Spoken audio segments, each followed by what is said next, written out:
Talaga namang sobrang nakaka-proud at high moral tayong mga Pilipino ngayon dahil sa karangalang nakamit ni Pinoy gymnast Carlos Yulo. Dahil hindi lang isa kundi 2 gold medal na ang nakuha niya para sa Pilipinas. Yan po ang tatalakay ni Professor Antonio Contreras sa Punto de Vista, Professor.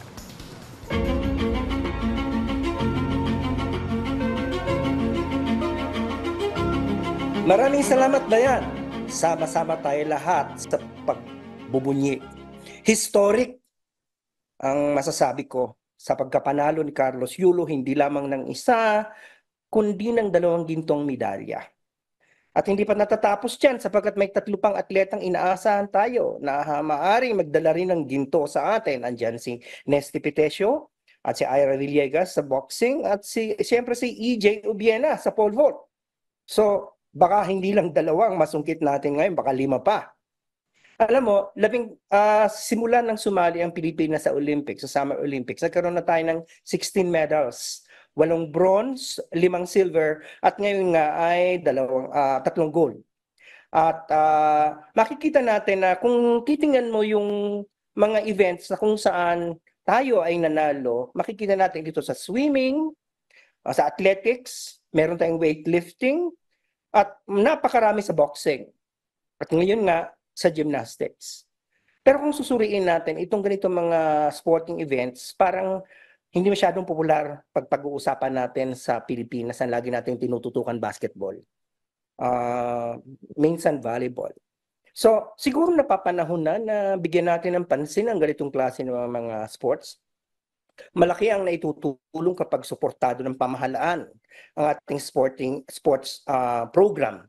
Alam mo, sa ibang bansa katulad sa Thailand, bagamat walang medalya pang natatanggap ang Thailand ngayon, sa Thailand, ang kanilang sports, kasama ng kanilang tourism, ang Ministry of Tourism and Sports nila, pinagsama nila ang turismo at sports kasi ang treatment nila sa sports ay isang heritage. Sa Pilipinas, nakikita naman natin ngayon na may mga batas na, nilika na natin ng National Academy of Sports, meron tayong mga pabuya na isinabatas para ibigay sa mga nanalo.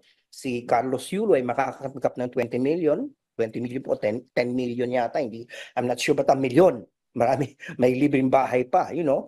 But we have to really move on from this, move forward with a resolve na mas lalo pa nating palakasin ang ating athletic programs mula sa pagkabata. Ang daming Carlos Yulo dyan, ang daming Nesty Pitesio at Ira Villegas at EJ Ubiena at Heidelin Diaz. Ang dami-dami dyan na kailangan nating tulungan, kailangan nating suportahan.